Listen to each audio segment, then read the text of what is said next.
Yes. There we go. Okay, now we're up and going. Okay. All right. Took a while to get things started here, but I think we're started correctly now. Okay, we have a lot of stuff on the agenda. We had some nice projects handed in, and a number of things that happened this week. In addition to the requests for resources on a couple of areas, well, one of which was planetary exploration, which we had last week, and I think I've added some more there, some Stephen Hawking things, and the request was to discuss genetic engineering, which indeed is a big issue. There are a lot of ramifications there. And I posted a number of things by scientists who maintain firmly that clearly this is what we ought to be doing. We've done it so effectively to cows, but we leave humans to be determined by lottery. And so that's an interesting point, but there are so many other issues involved there as well. And I thought I posted some things up there, but I hope you folks have thought beyond them a little bit to consider other avenues. Let's. Okay. Now my desktop here is. You guys seem to be working pretty well right now, just so you know. I'm not sure I understood what you said. Could you repeat that, Elijah? You guys seem to be working pretty well right now, the broadcast and everything. Okay, thank you. See everything. My window here looks as though it's going to work, so we're now in our agenda. Okay, so last week we debated happiness in the abstract as a life goal and went on to speculate about planetary colonization, and we discussed the colonization of Mars, and Xander brought up the advantages and disadvantages of colonizing Mars as opposed to the seafloor or Venus, with interesting ramifications in all of those instances. And of course, our intent in here is to discuss things in various fields, but to do so always on a scholarly level. And indeed, I thought that went very well last week and hope to do more of that this week. Further discussion on the subject of genetic engineering in humans has been suggested, and a few resources have been posted. Now, have you folks had a chance to look at those? I believe, did I have, who was talking about that? Was it Dawkins and Michio Kaku? We're talking about the genetic engineering. Okay, and I think I had one other there, and I can't remember exactly what it was. Okay. Yeah, I was trying to find somebody who was speaking against it. It's not that you can really speak against it. It's going to happen probably, but there are some things to be feared about it. What responses did you folks all have to those resources, and did you find any others that you thought were valuable?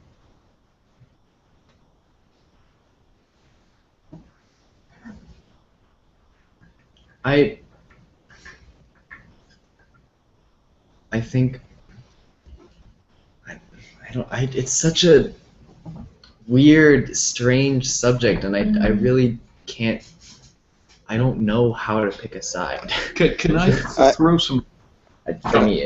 No, go ahead, Elijah. I wasn't here last week because I was actually in Arizona on a missions trip.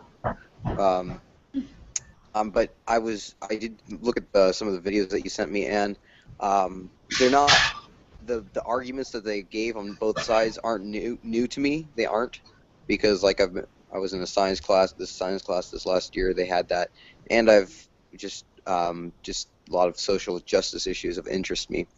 And I'm either way, it's like a lot of these things that half the world finds to be an evil subject, there's always going to be some of it. Like what they said, there's always going to be a small population of humans that will be clones. We can't get rid of that, but we can, as to our best moral standards, we can try to prevent it as much as possible. But as technology advances, we can't totally eradicate it. Yes, you're being very practical about it. One of the questions I think that we want to address is the ramifications, whether we should indeed be trying to prevent it, or what sort of issues are likely to arise and how should they be addressed. If you don't mind, I'll throw some ringers in here just to confuse the issue a little bit. One of the interesting questions that I find arises is, what are we going to be selecting for? Exactly what traits do we think are good ones? And right on our screen in the last few weeks, we've had some interesting things, one of which is autism. Now, autism, of course, is a difficulty that some people have with learning, or at least it's a difference in the way some people learn. And the question is, should one select for it, or should one try to eliminate it altogether? Ramifications there are, for example, you've all listened, I'm sure, to Handel's Messiah at Christmas. Did you know that he suffered from bipolarity, and that he wrote the Messiah, the whole thing, in about 2 weeks, in a manic high? And that's an interesting and important thing. It's also been speculated that Einstein suffered from a form of autism. And indeed, it may well be that some of the greatest minds and greatest thinkers have achieved as much as they have because their minds were in a category that perhaps we would be trying to eliminate if we were selecting for ideal people. And the one up here on the screen, Heather was put a poem together and asked some questions about scansion and so forth. She asked, do we have any resources on trying to analyze strong and weak syllables? And indeed, the ideal answer to that is The Ode Less Traveled by Stephen Fry, and there's a link in our classroom to it.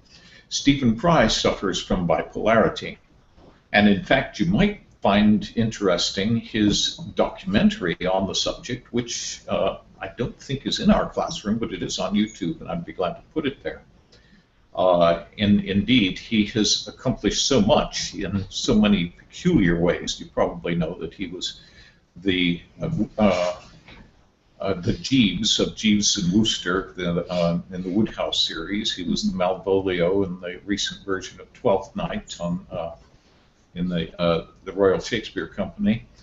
And he also wrote the libretto to one of my favorite operas, or at least did a translation of the libretto of the Magic Flute into English, and wrote my favorite book on writing poetry.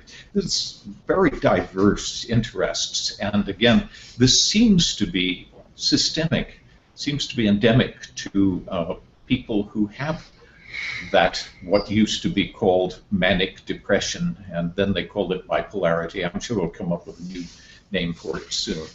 And so those are questions, for example. One of the problems with bipolarity, I gather, is, well, couldn't necessarily call it a problem, but one of its aspects is there are relatively few bipolar individuals who, if given the opportunity to turn it off altogether, would do that. And so this, although it can lead to utter misery, and indeed Fry's apparently attempted to commit suicide on multiple occasions, that's a fair level of misery when you think about it. It also has all of these other aspects to it as well. I just thought I'd throw those things in there into the pot. One of the big questions is, what would be selected for if one were doing genetic engineering? Who's going to make the decision? And I'm sure a lot of people would like to make the decision that they'd rather have people who did well in school rather than people who actually thought. And Einstein, of course, is an ideal case there. He didn't do well in school at all. And indeed, I think probably his autism had something to do with it. So just to muddy the issue and see if we can come up with some other aspects altogether. Does anybody have any thoughts about how genetic engineering should indeed be advanced, if indeed it should? I think what I was thinking wasn't along the lines of, well, obviously, I'm thinking, not obviously, but I'm thinking more along the lines of a Captain America-esque improvement of the human body. Mm-hmm. Not necessarily, just, I get not simple things, but more simple than the human brain, just muscle. I don't know the words. Physical? Yeah, just muscle, bone structure improvement, I guess. I don't know if higher metabolism would actually be better. Performance upgrades. Yeah, performance upgrades. Mm-hmm. And possibly superpowers. I don't know, like fire and ice. That stuff is probably not possible, but See me like mutant. yeah, I think you mean like Bioshock yeah, but with the splicers. yeah, not in a drug form. Well, okay. I had I was thinking like I don't know if you guys have ever really seen that movie called Limitless, where basically they have this thing where it's like, it was like a drug that basically, you know how we supposedly we only use 10% of our brains. Well, this drug lets you use 100%. So instead of taking a drug that's like that, it'd be like we are capable of doing that. I think that's things like that. Things that are already inside of us that we just haven't unlocked. Like, that the strength that mothers get, instinct that mothers get when they, like their baby goes into front of a car and they can like pick up a car from their baby. I don't know if you guys ever heard of that before, but I think that's the kind of at least the first things that.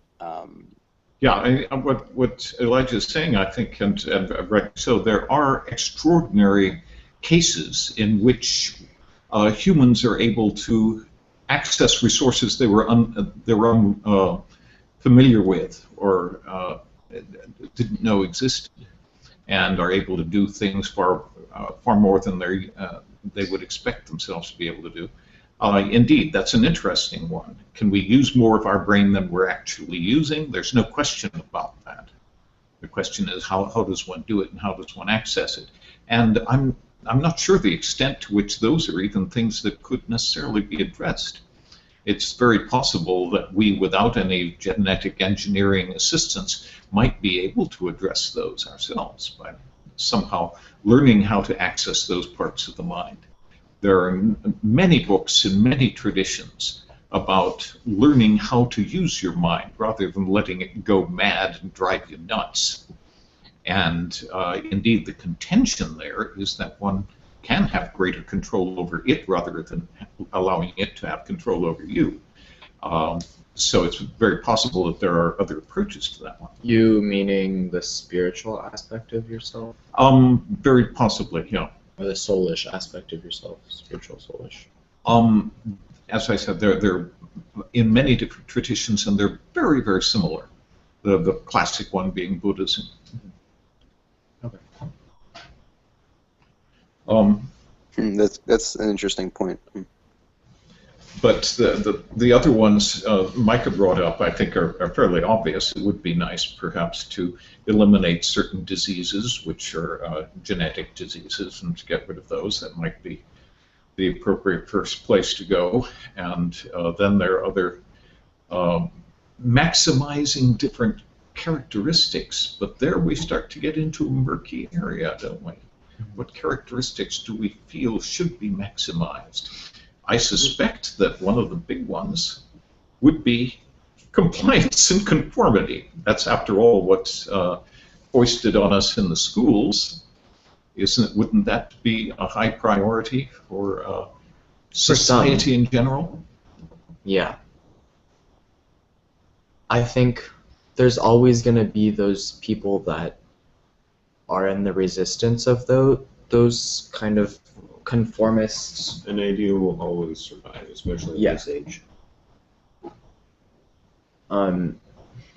So I think a lot of people would try and, one, if the society creates those machines or drugs or whatever they use to genetically modify humans, the resistance or the other opposing side will steal that machine or drug and use it for other purposes, like improving brain power or improving muscle tone or whatever like that. Yeah, it sounds like it could really be a mess. I mean, in the past, we have seen this kind of thing take place with selective breeding. We've seen it in dogs, we've seen it in cattle, we've seen it in humans. But that's in sort of an unexpected, unpredictable way. You have a society, for example, in which marriage and reproduction does tend to depend upon a study in intellect. We find that you have a high level of intellect in general. This happens to some degree in traditional Jewish traditions, because those characteristics are so emphasized in those traditions. We'll find, in fact, that a very large percentage of the people we're studying are Jewish or half-Jewish. Not necessarily culturally, but genetically, including prime. Well, I think it's kind of simple what to do. You just basically take care of all the like cancer cells and such. I guess that'd be okay. But anything beyond, trying to get rid of any really harmful diseases, I'm a genetic diseases. I think we probably shouldn't advance it any further than that, especially when it comes to the military. Almost besides the point, the things will be advanced, whether we like it or not. Some there will advance it, and that's why it would be really nice if nobody had nuclear weapons, and we should really not have them. But someone does, and bad people are going to want them, and bad people, because they want them, are going to have them, and so we have to have them as well. And especially in the military case for genetic engineering, it could end up being like that, assuming we don't just have more or less robotic warfare. Just ban it then, by the Geneva Convention or something. Well, again, it would be nice to ban nuclear weapons, but it didn't really happen. Yeah. And of course, it was Bertrand Russell and Albert Einstein and at least a dozen other Nobel laureates who wanted to have it banned and put together a manifesto to that effect in the 50s. And of course, it didn't have any effect on politics and political entities, which have their own rules. It almost doesn't matter how much power you have, banning things will never work, because there are always those people who will just resist authority. Yeah. So that's why there's a black market, it won't work and that's completely. why people... Some things will work Yeah. more than others.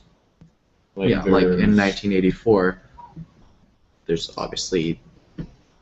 It's very controlled, but they can't actually control literally everything. So... Then, well, I guess then you could just create superhumans to go over and deal with that. Oh, sorry. Yeah, that's actually an interesting point that is brought up in the series, the Inheritance series, by Christopher Paolini. Oh yeah. There's these people called dragon riders, and they're magical, and they're kind of the police of the entire world. Yeah. And so the story goes, and one of them turns evil, and he wipes out the others, and he becomes king of the world. It's kind of weird, but there's a character that says, "So what happens when we can't police the police?" Because that's actually what happened. We couldn't police the writers, and so at least one of them became evil and became powerful, and eradicated the others and became king. Okay. So. Yep, it's the same Exactly. story. Yeah. Whoever in has so many ways. That's why our governmental system with the 3 branches has been standing for a long time, and it's in general working pretty well, because people will try to get ahead of each other, and when the system in place makes it so that one branch beats another and the other branch beats that one and that one beats the first one, then it's just a balance. The checks and balances Yeah. concept does certainly make a certain amount of sense, Mhm. as does indeed democracy in a certain way. Now let me throw a little thought in there. Democracy doesn't work very well. It's not as though it's not particularly wieldy. It's sort of awkward, and it's difficult to get anything done. And that may be the only saving grace, because if you put enough efficiency and power into the hands of a few, you're in trouble. If you make it democratic, it may grind down to a halt, but it may be preferable to despotic. Yeah. Yeah. Speaking of which, I have added some things to our secondary priority assignments. I'm going to scroll down and take a quick look at those. You sound like you desperately want to say something. Yeah, good luck with that. Go ahead, Xander. You're just sitting there waiting. Pure democracy only works in very small groups. If it's in anything that starts to look like what you could potentially call a large group, then it will start to break down, because you can very easily get serious divides. Where in a according to democracy, if you have 10,000 people all voting over something, and if say 5,000. yeah, 5,000, well, more realistic number better, but 5,010 vote for one thing, and the other 4,990 vote for something else, that's going to be a very serious divide in your people. You have 2 roughly equal sized groups of people, and that won't go well. And so, no, democracy is a good alternative to other things, but it has to be paired with other kinds of things. Like America is not a democracy, it is a democratic republic, which by the way means it's not just a democracy and republic, it is a republic that is democratic, and the democratic is adjectival, which is important. It's also largely plutocratic, I don't know that one. ruled by the wealthy. There isn't anybody in a position of power who isn't also wealthy, and that is not reflective of the body Not at this point, of anyway. citizenry. And so there are other interesting factors in there. But here's another interesting one, and this has been posited, though as far as I know, not tested. And that is, might it be possible to achieve something closer to real democracy given information technology? Given the ability, for example, to people over a large area, well, not necessarily in the same room, to be participating in a decision-making process in which each person can have in front of him or her a device that determines that person's attitude at this given point. Undecided, yes, no, further discussion, and want to present a question. And you can have a discussion going on in which real-time indicators tell you where the body of spectators stand on the issue at any given point. Wouldn't it be interesting to do that, and perhaps do it in such a way that the majority needed to conclude gradually is reduced as time goes on, so eventually you do get to a conclusion, ideally before one reaches a point where it's as close as you were describing. In other words, one could put together an algorithm or many different algorithms that would allow many people to be making a decision at the same time, based on presentations, based on cogent oratory, for example, and one would be able to see exactly where the entire population stands on the issue at any given point on a scoreboard, for example. Where did you get this? Just a thought, just a thought. That kind of thing can be done now. It was never possible before. It might work if you set it up right. But yeah, the first thing that came to my mind was that you'd end up with, you know, a few people who end up being very loud in the words they say and gather a whole bunch of followers to just go after them. But you're absolutely right. You've hit the problem on the head, and that is if you don't have an educated populace, you're lost. You end up with a bunch of demagogues just creating followings. And of course, that's largely what we have with a press that is largely controlled and an educational system that is largely controlled. We don't really have people who think very much for themselves, or do their own research, or even scrutinize what they've been told. no, that's the thing that I think I've been noticing. I'm not sure if it's actually a thing that's been happening, but something that I thought I'd noticed in my time on a online game called Roblox, which you don't actually need to know anything about to understand this. There was what I thought I'd been seeing on there over time was actually on the internet in general, is a growing divide between two fairly distinct groups of people. There's the dumb populace, just the people out there. They on the internet tend to not actually say very much. They just sort of do things. They're the masses that are out there. They don't do much of their own research. They don't think very much for themselves. They're just sort of there. And then on the other side, there's this very complex, interesting group of very intelligent, very well-educated people who do a lot of their own thinking. And I've been seeing a lot of people in that second group come out, but at the same time, there's still a distinct minority. But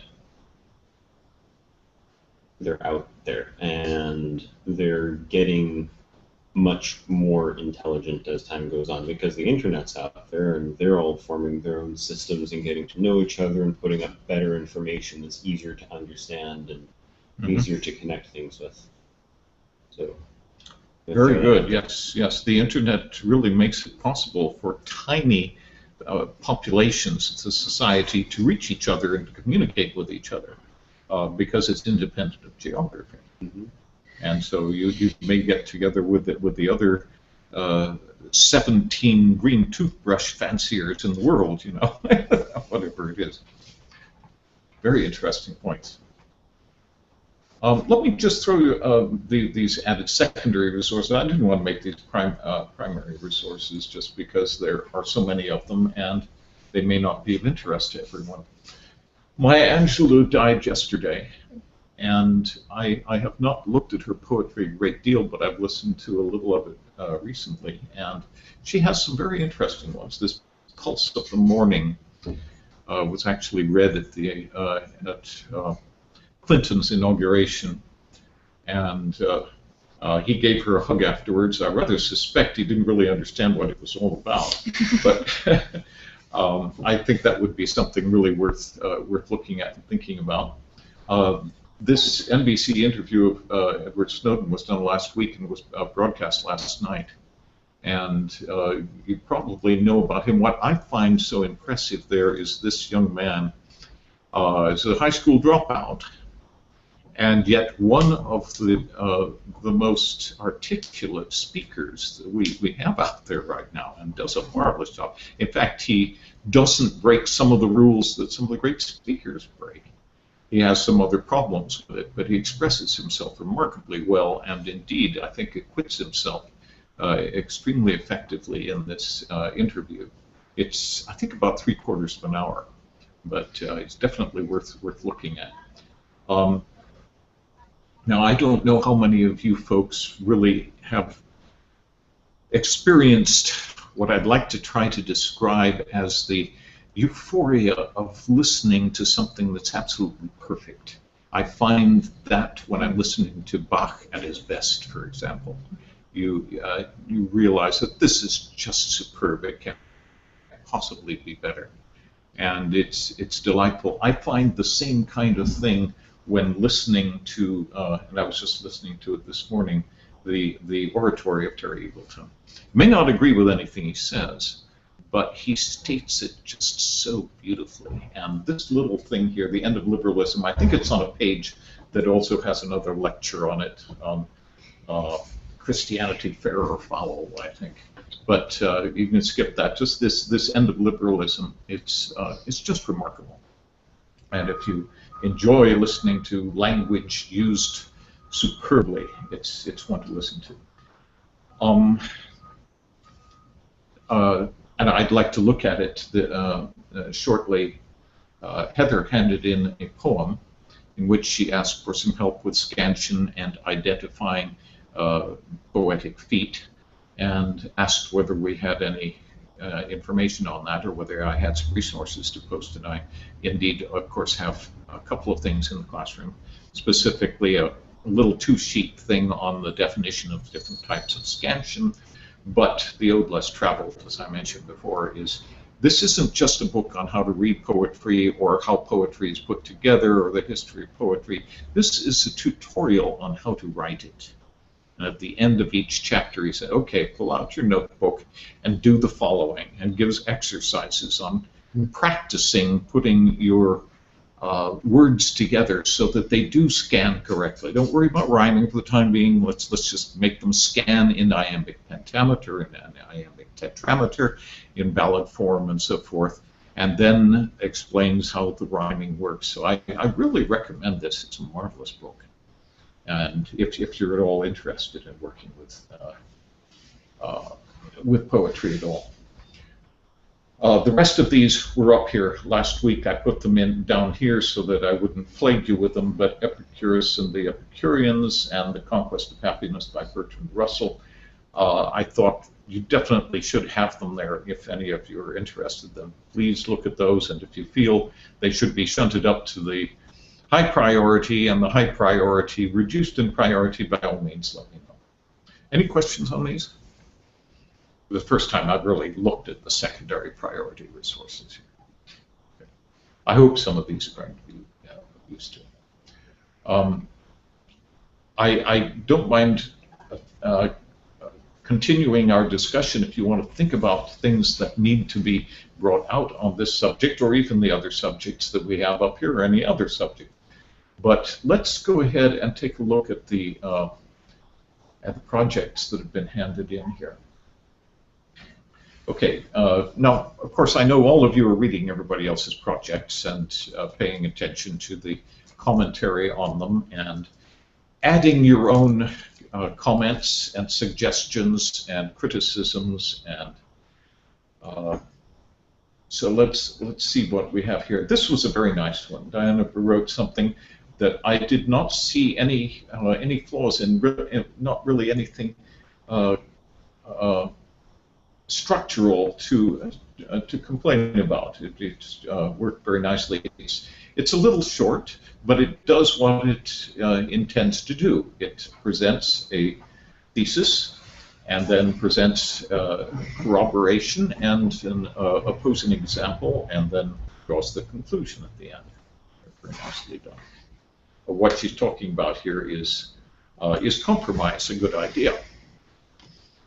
And of course, many people would say compromise is absolutely essential. In a lot of situations, you're not going to come to a conclusion among inimical parties unless you do come up with some sort of compromise, but it's not necessarily always the solution. She gave positive and negative examples. I threw a couple of negative examples here that occurred to me off the top of my head, one of which is Fred and Barney wanted to name their jointly owned boat. Fred wanted to call it Nautilus and Barney Queen of the Sea, so they called it this compromise. Okay.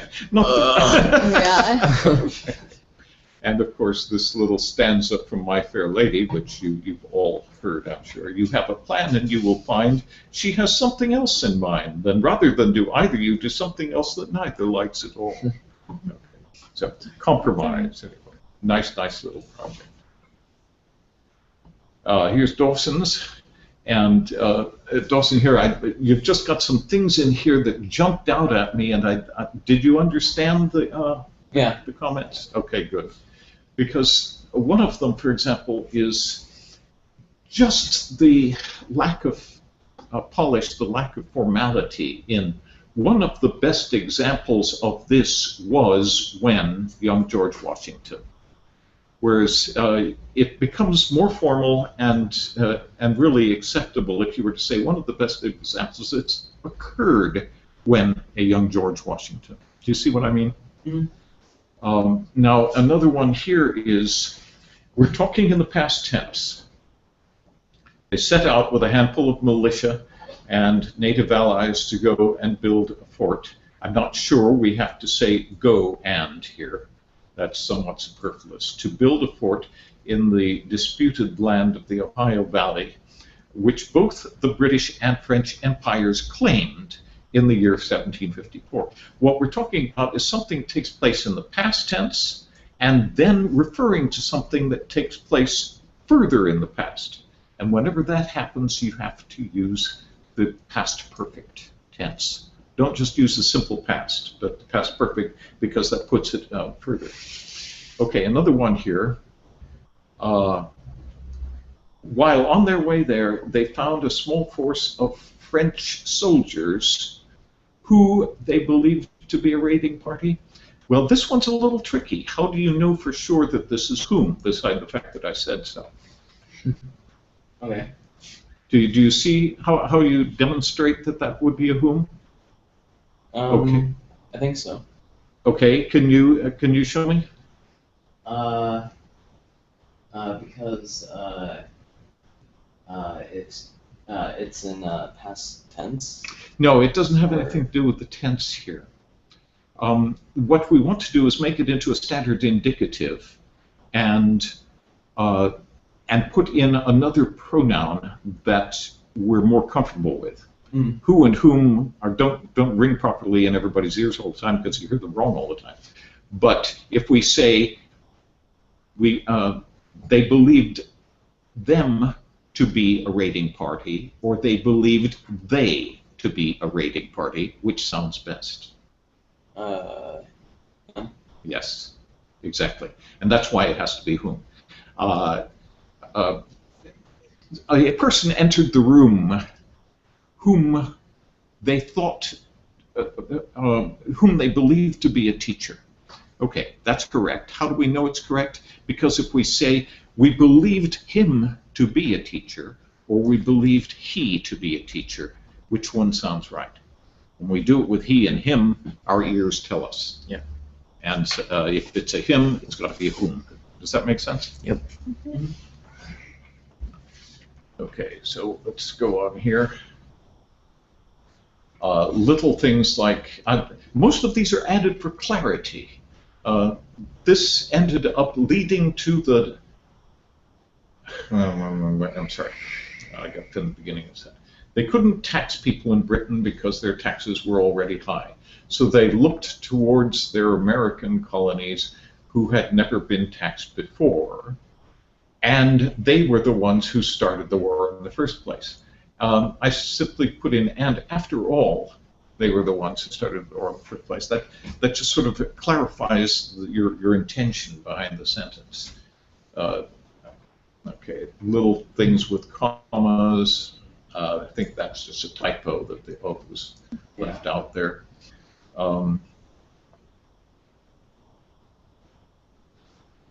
Okay, one of the things that I fixed here twice, you talked about George Washington, then George Washington, then George Washington. After you've defined who he was the first time, then referring to him just by the last name is easier, and everybody knows whom you're talking about. So when we talk about Adolf Hitler, then the next time we come across Hitler, we don't have to use the Adolf, if that makes any sense. Right. And this I found a little bit difficult to understand what you meant here, but I figured it out when I looked at your conclusion. Hitler probably would have gained power if the art school he had applied for had accepted him. This sounds like it's the opposite of what you meant. Yeah, sorry. Yeah, must have missed that. Okay, so in other words, he had applied to art school and had been rejected. Had he been accepted in art school, indeed, he might have been a very different person. Well, let's assume that. Yeah, well, that's what I meant. Okay. This caused World War II, and after the war, it saw the... Well, this is a nice construct. We can say that something saw various colonial empires come to an end, but we don't have a subject. What on earth is it?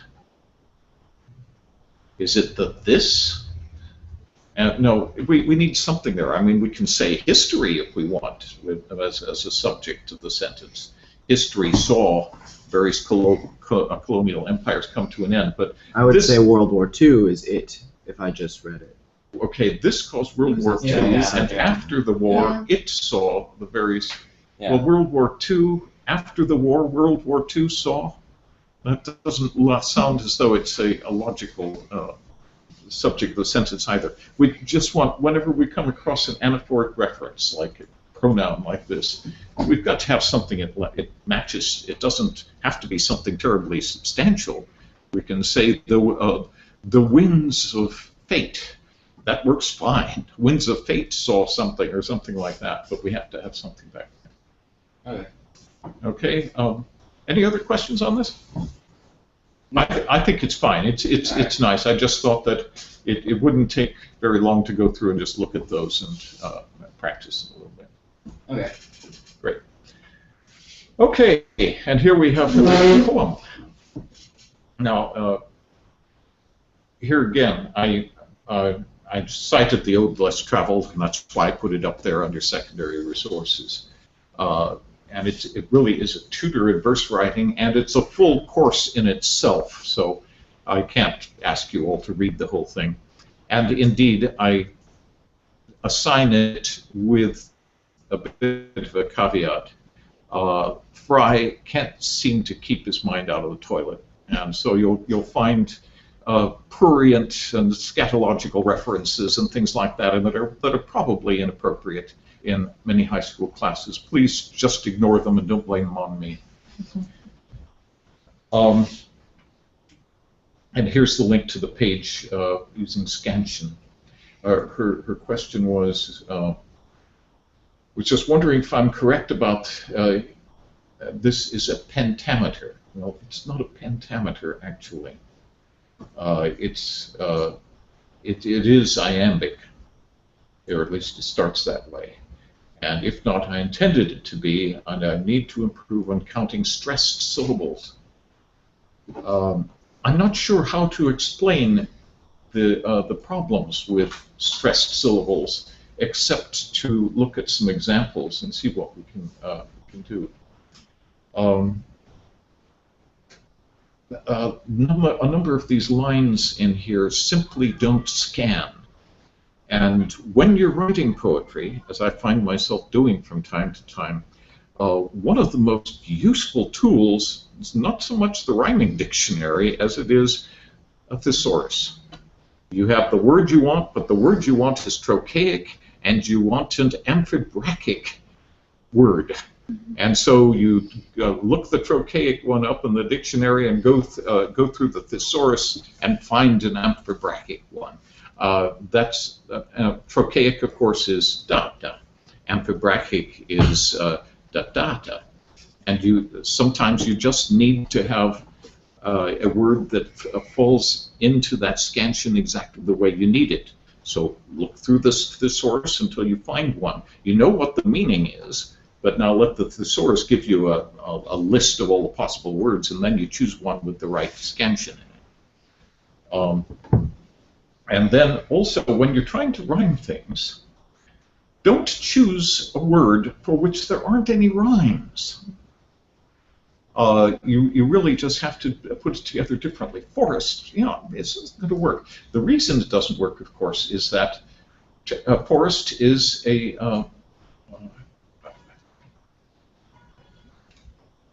it's a trochaic word. The emphasis is on the first syllable. And that means that you can't just rhyme the last syllable, which is what was attempted in the poem.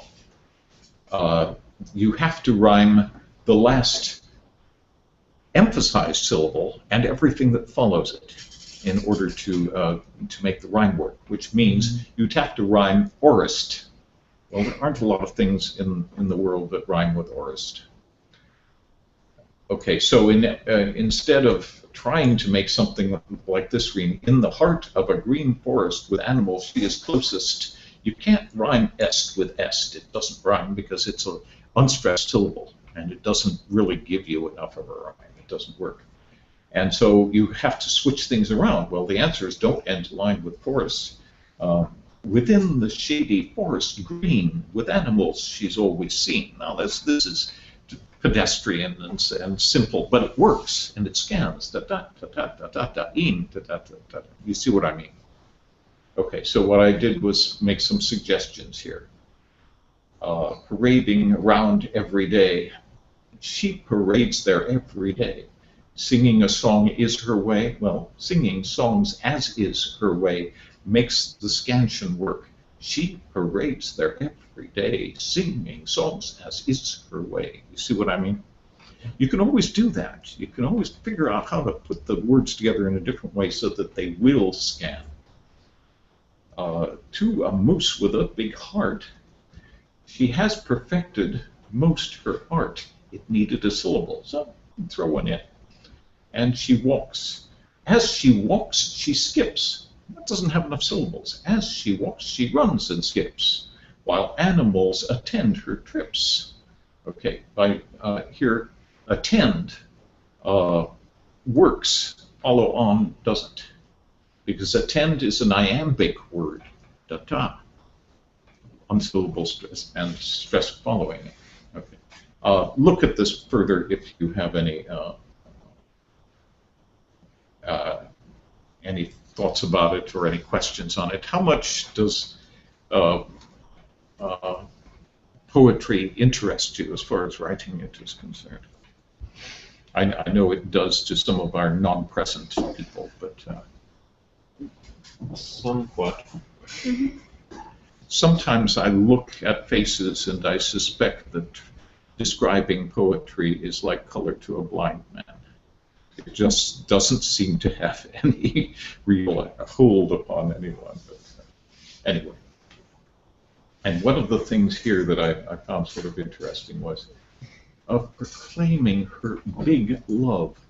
Big love. The word big is such an awful word in English because it has almost no meaning at all. You have so many other words that actually convey something.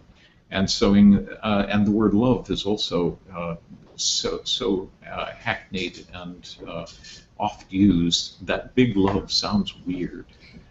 The odd thing was, I remember noting that and thinking it when I came across the same thing. You folks are too young to remember ABBA, I suspect, right? I like ABBA. Okay. I don't know what that is. Well, one of their big songs, of course, you probably knew was Fernando. And it, however, had an earlier version. Fernando's not a love story, of course, the one that you're familiar with. It came out in 3 different versions. None of them bore any resemblance to each other. One in Swedish, one in English, one in German. And the one in Swedish is a love song. And it came out with this big love Oh, yeah, let me think about it for just one second. Der herrlichen Fernando, har hon lämnat dig din stora kärlek så. Stora kärlek is big love. And it just looked so awkward to me. But I suspect it works in Swedish better than it does in English. And you can find that in all languages. There's something that you would say in one language, it might actually work in the other language, but it's something you would never say. And it works both ways. When you're trying to translate something, translating it exactly is often exactly the wrong thing to do in order to convey the original meaning. Okay, these are the projects that were handed in. Let's return to things here. So we did look at genetic engineering somewhat. I'm sorry we sort of delved off into other ideas there, but indeed I think we concluded at least that it's a very murky problem. And I'm afraid it's probably murky in the same way that so many other things are, including education. We should be asking ourselves, what should education comprise? And that's a big one. As far as I'm concerned, especially for homeschoolers, it's where is your interest? Let's see if we can find it and give you everything you need in that direction. Maybe this is taking it to extremes. Perhaps it's more important to say these are things you really ought to know. What order do you want to do them in? Or to say we're doing them in this order. Which do you think is more appropriate and why? I think a combination of the first two. There are things that it's, I think, important to have a common ground of knowledge for society, otherwise other common grounds of knowledge will form. I mean, they will anyways, but if you don't have common teachings, then people who are theoretically in the same society won't have things in common. So that's important for basic stuff, and then also there's some information that, you know, a civilized person should know, if for no other reason than to identify them as civilized and part of a modern society. But at the same time, a person will have whatever interests and talents that they have, and those things should be encouraged, especially for that person, because that is what they will do best, and that is what they will enjoy best, which will help them do it better. And so I think a balance between those is best. Just saying we will do these things, you will learn these things in these order, is mostly a bad idea because it doesn't work. Because the school system has proven very well. You can't do that, really. People will forget. You will have some small percentage who do function fairly effectively within that very constrained paradigm. But again, that functionality doesn't really rise above the utter minimum, I think. Does that make sense? Because, I mean, certainly some people will work comfortably in a mass production environment and do exactly as is expected of them. But if you don't allow them to go off in the directions they really want to go, it's going to be a fairly homogeneous and predictable minimum that they accomplish. At least that's my thought and my experience. Yeah, I think that's a slightly different topic, because I was talking about the information people get, not how comfortable they are in the thing, or how well they function in something. Oh, okay. So. I agree with you, though. And in certain ways, I think, for example, the Common Core isn't all that terrible, because at least it gives you a list of the things that are regarded as important, And having looked at that list, I don't take any issue with it. I take issue more with the things that have been omitted than the things that are present. But then saying that you must cover them in exactly this order at exactly this age all the way through, that of course is the rather draconian pedestrian approach to education, to which most of our colleagues in homeschooling object strenuously. Okay, just thoughts. Okay, let's just look at the high priority assignments. You've already looked at these, I believe, the genetic engineering resources. I didn't see anybody post any others. When you look online, you find things that you have looked at before. Google tends to keep a record, and so I try to come at it from a different direction from time to time. And I've got some interesting software I'd be glad to share with you if you want to do that. But when I look in there and decide to look at genetic engineering resources, it's going to come up with the people that I tend to listen to, like Dawkins and Kaku and Hawking and others. And so there are others, I'm sure, but I rely on you folks to help me add diversity to these, because otherwise YouTube is going to constrain us to a rather narrow ditch. You see my point. So did anybody look at any other things here?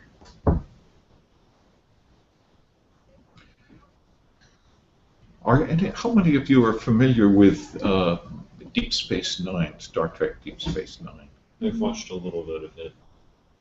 Okay, there's some speculation in there, or at least they do a lot of interesting speculation with species and cultures and the intermesh of imaginary cultures, which is an interesting one. But one of them is the Dominion, which is this group of shapeshifters on the other side of the wormhole who have created massive armies of the Jem'Hadar is what they call them.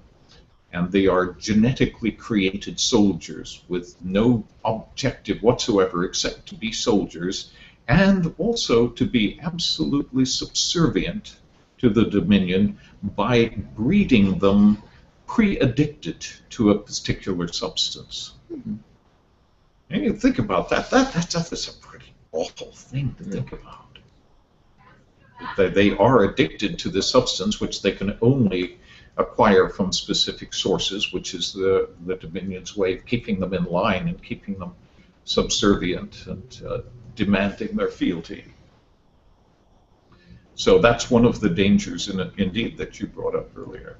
The thought of, are we going to have clone wars, so to speak? And of course, Star Wars addresses the same issue there.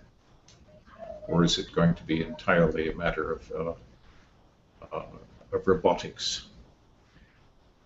I just watched a new Star Wars film yesterday, by the way. New Star Wars film, complete film, full of fascinating graphics. It's a rather, I can't remember the name of it. I will post it for anybody who's interested. Episode 7? This is an episode not necessarily in the sequence that takes place 200 years after the Return of the Jedi. Who made this film?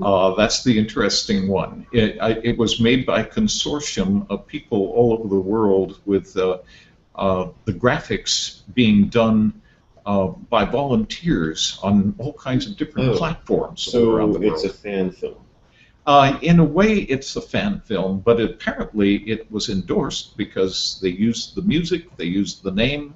As far as one could tell, it must have had some sort of official permission. It was made in Sweden. You can tell by the voices, but then, of course, why should extraterrestrial voices necessarily have American accents? It's all the... Well, a lot of them did have British accents in the original ones, but these all have this little Swedish tinge to them.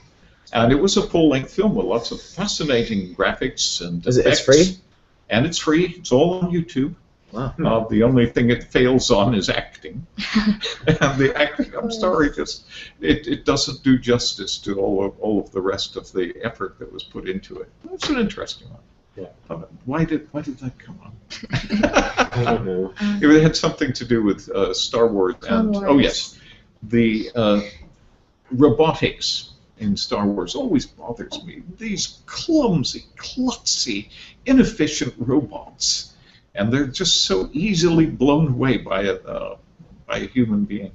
I'm sorry, you build a robot, you do a better job than that. But it's not a robot, it's a droid. Okay. Which I think part of the idea of them is that they can learn. And from the learning might come clumsiness. That's just my guess. Well, it would certainly make sense for it to have a heuristic feedback loop, that is, learn from its mistakes.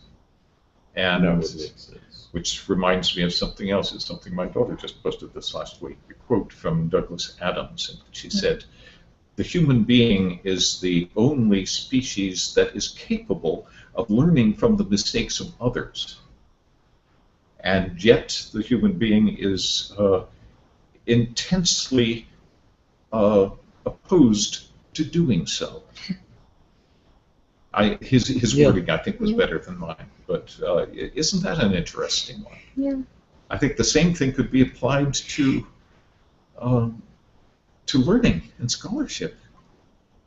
It's amazing how averse the general populace is to learning anything. And yet, for the first time in the history of the world, everything's right at your fingertips right now. Does that give us a subject for discussion?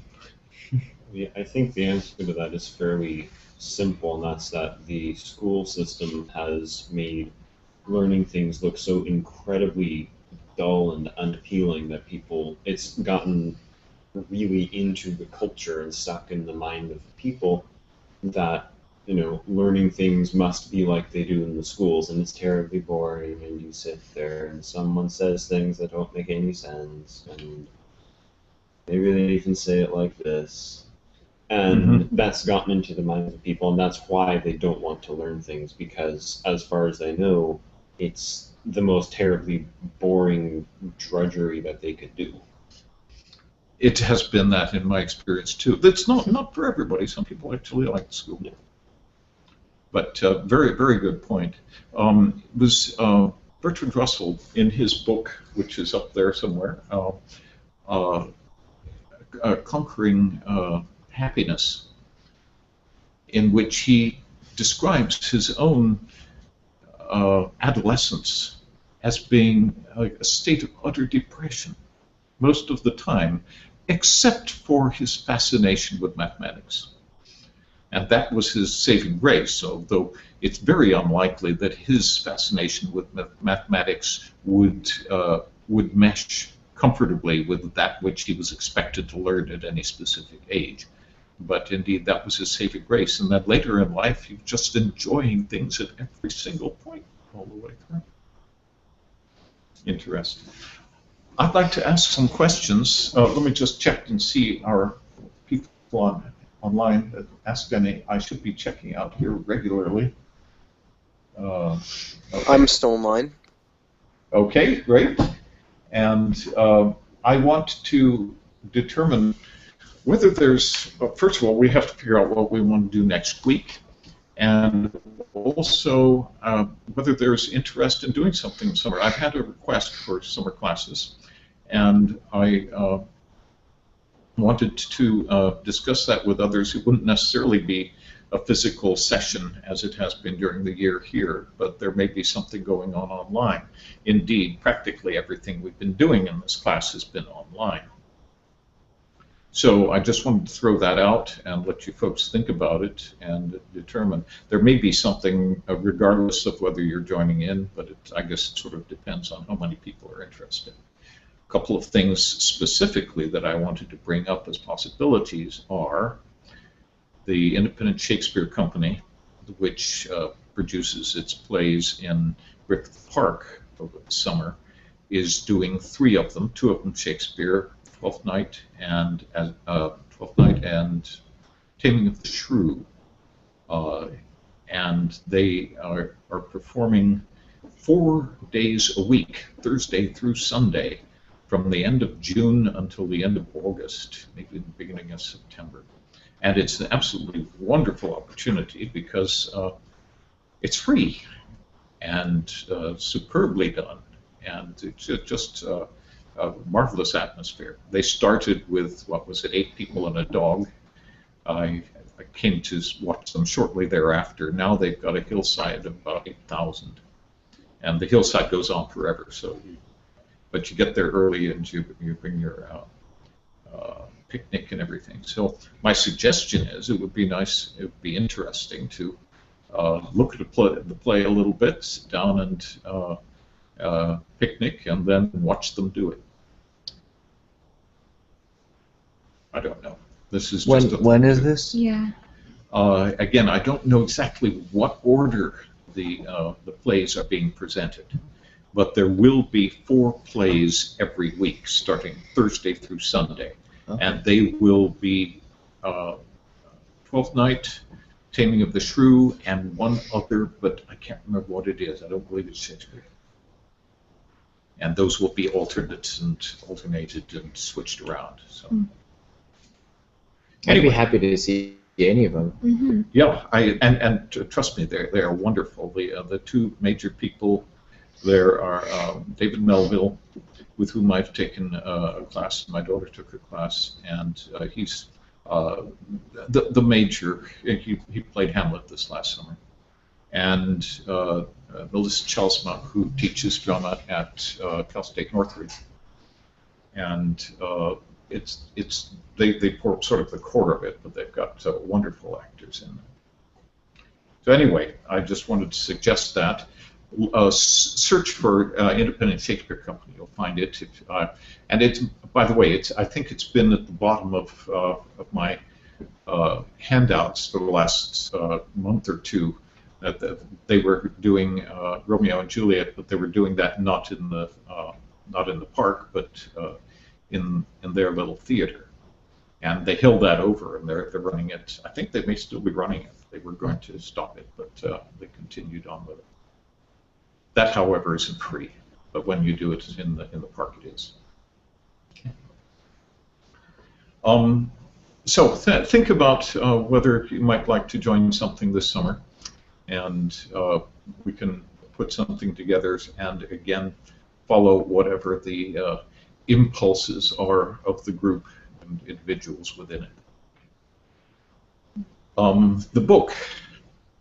Remember the book? The textbook? Have you all finished it? Don't think so. Okay, I believe the last assignment I gave was to finish reading the final chapters of it. I would like to suggest that you do that. I think it's good. I think the material in it's very important, and especially the appendices, in which I have a long section of Greek and Latin word roots that are useful. I don't necessarily regard those as important as many English teachers do. It's also got a section on all of the algorithms, all of the procedures for putting verb constructs together, which we discussed briefly before and which are used in that program, Proverb, which I gave you a copy of. And of course, it's got a comprehensive vocabulary listing. And also, all of the vocabulary stories are in audiobook form online and downloadable. And there's a link to that in the book somewhere. But if you have any questions at all, this is part of what Xander was talking about. We ought to have a list of things that should be covered. And we can cover them perhaps in whatever order we like, but I'd like to make sure that everybody has read the book and has had an opportunity at least to ask questions when something has been confusing or unclear. Did you know you can see who's viewing it? I'm One sorry? viewer. I guess we have another person watching. I'm This- still here. No, yeah, no. Below the college prep English. Oh, okay. Oh, I don't guess we can see who it is. I don't know whether that's Oh, somebody no. Probably in our can't. group or not. But, Not logged in. okay. Dennis, do you know how to turn the air conditioner off when you're done? No, I don't. May I show you, because it can't stay on overnight. Can Can I show one of the kids? yes, would you Xander, mind? can I borrow you? Sorry, thank you. And it's the only name I saw, you know, nobody's been before. Fine, thank you. Okay. Okay. Let's use the rest of the class here for whatever you folks would like to use it for, and that can be just about anything. I watched a documentary. It's on YouTube. It's 9 parts, and it's about the Super Smash Brothers community and the gaming stars of that community. It was very interesting. Not really the best English, so I don't know if I can recommend it for this class. That's always but been one of my problems. yeah, it's just a very interesting. There's an entire culture behind this one game, Super Smash Bros. Melee, and it was very interesting. I just really enjoyed it, so just thought I'd share. No, I appreciate that, and indeed, Xander's been introducing us in the music class to the background music in video games, which is utterly mysterious to me, or at least I'm utterly unfamiliar with it. Though much of it, I recognize the sources of it in a way, and a lot of it stems, I think, from classical, and a lot of it stems from simply experiential noodling. Yeah. Which there's nothing wrong with that necessarily. Yeah. So one of the things I wanted to bring up, perhaps, and ask for other suggestions is one of the games that we play as a family is Who Am I? And basically 20 questions. And one narrows it down by saying fictional. And then from the 19th century, born west of the Mississippi. You see what I mean? And gradually pin it down, and of course one can be talking about a fictional character or a real character who's known to everyone. The premise is that one should feel silly about not getting it because it's so obvious, but then usually it's not as easy to find as one might think. And there again, one comes across the problem that Xander brought up, is people don't necessarily have overlapping sets of knowledge. Mm-hmm. And we have to, of course, stay within that overlap to make that make sense. But this is a worthwhile game, and there are other similar games. Does anybody have any others that are useful in that same educational realm? Well, I've played that one before, the one you just mentioned. But another game I've played is we open the dictionary, and usually the larger, more complicated dictionary, one of the dumbed downs, or not one of the ones that are more dumbed down, but one, like the official Oxford. So we open the book to a word, and you read off the word, and hopefully it's a word that no one knows. And everybody around the circle has to try to figure out what the word means. Mm-hmm. It's, kind of like free rice, only with no options, just based on what they know of. Oh, absolutely. This is very close, in fact, to the dictionary game, which I think that's what that is. I think that's what it's called. Which has also been marketed as Boulder Dash. Now, oh, really? Really? That's well, there's a commercial game called Boulder Dash, which is very similar, but it misses out considerably. I think Dictionary is better because Boulder Dash, you get a great stack of cards, and each one of those cards has 8 words on it, all of them extremely obscure, many of them not English. But the problem is it gives you a definition, but it doesn't give you a derivation. Yeah. Is this from Yoruba or is this from Igbo? Where does this word come from? Yeah. And the Boulder Dash doesn't answer that, nor does looking it up online for most of them. And so you don't really necessarily learn that much, but the premise is very good. And I think, Elijah, it follows the original intent. You look up a word, find something obscure, and then present the word, and everyone in the group creates at least one, and we can say you can create as many as you like, or as a few as one defines. Yep. Bogus definitions, spurious definitions for it. Then you mix them all up together with the original one and vote on which is the real. Kind of like apples to apples. You just vote. Okay.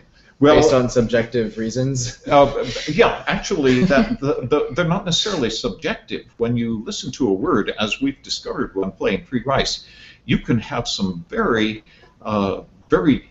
informed guesses about words. Yeah. Based on derivations, based on whether you can figure out exactly what part of speech it is, and so forth. And so, yeah, there's a lot to be learned from that. It would make so much more sense if Balderdash were done intelligently with both definitions and derivations. But yeah. Well, at least they're trying. Yes, they are. Yes, and it's a lot of fun. And in fact, you'll find a Balderdash forum in the classroom here that we played in previous. Oh, really? Previous years. And of course, one doesn't have to play that in real time. We can stick up a word and ask for spurious definitions. The only problem with that is it's just too easy to cheat. Yeah. Yeah. Mm. But it's a really it's an interesting game, and one of the aspects of interest I find is the creativity that can be put into the spurious definitions. And we ended up playing it as a family, not so much for accuracy as for creativity, and voting for definitions that were the most interesting or the most compelling, even if we knew this wasn't the real one, because we could recognize the style of the writer. So that's an interesting thought. Shall we try a little Balderdash perhaps next time? Sure, sure. Or some of what you just explained. Maybe a cross between them. I think I was introduced to this before as something in between, where it's like Balderdash, where people write down their own idea of the definition, and then you put them all together and vote, except it was with an actual dictionary. Yeah. And I think that would be the best option. I think so too. In fact, that was the game that preceded Balderdash. It's just that Balderdash is so good at coming up with obscure words. Some of them are not all that obscure, and some of them are wrong. I mean, I've seen words in there and recognized what they were, and their definitions really weren't accurate. And so they have some problems with it. The real dictionary would be better, but there it's harder to find something that's not going to be generally known. Yeah. So, shall we try some Balderdash? I'll send you some Balderdashings if you'd like. In other words, the flotsam, the detritus that ends up on the floor after playing Balderdash, all of these spurious definitions. I think you might appreciate some of the ones we've been doing. Right. Okay, so for next time, think about whether you want to do something over the summer. Those of you who have further projects that you want to hand in, now's probably a good time. Some of you, and I appreciate that in so many of you folks who have been doing more than enough and got up to 28 or 29 projects already. That's wonderful, and of course that is a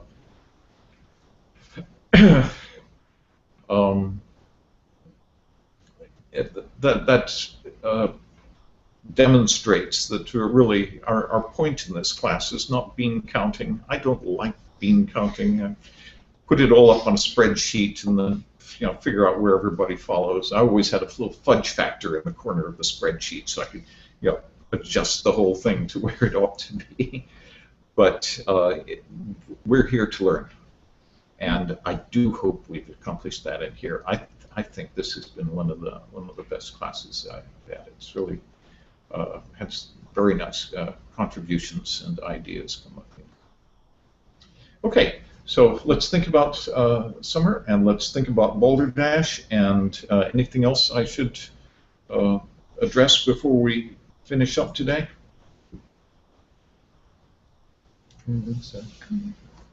Just my mom was wondering, based on vacation things and stuff like that, when the last class you're Right. thinking of having. As I announced, I'm sorry, it must have been last week that I announced it. I'm assuming that this is our penultimate class. Is that correct? So we're thinking about next week as being the last one? That's what I got from us. So we will aim at finishing everything up next week. But again, we can continue to play things with things over the summer if people are interested. I will try to make it in class next week. Actually, be there. Okay, wonderful. And we will. I think what we need to do is just bring some little slips of paper, some big pieces of paper we can tear up to play Boulder Dash with. Let's see how that works. That sounds great. Okay, let's wind things up then, and we will be Boulder Dashing next week. Next week will be then the last official week of the semester, and please get your projects in if you intend to hand in more projects. I think most of you are in good shape, and I'm hoping that I can figure out some way to justify either redefining the class or redefining the projects or something or other, so nobody doesn't get the credit for the effort that you've been putting in, and you've all been putting in so much nice effort. Okay, we will wind things up for today then. Now this, I will have to play around with this one and make sure that it goes into the main sequence of recordings, because it's not, the official one was about 3 minutes long and full of horrible stuff. So I'll try to make sure that this one goes in the playlist and not that one, and everything will be straightened out. Okay, till next week.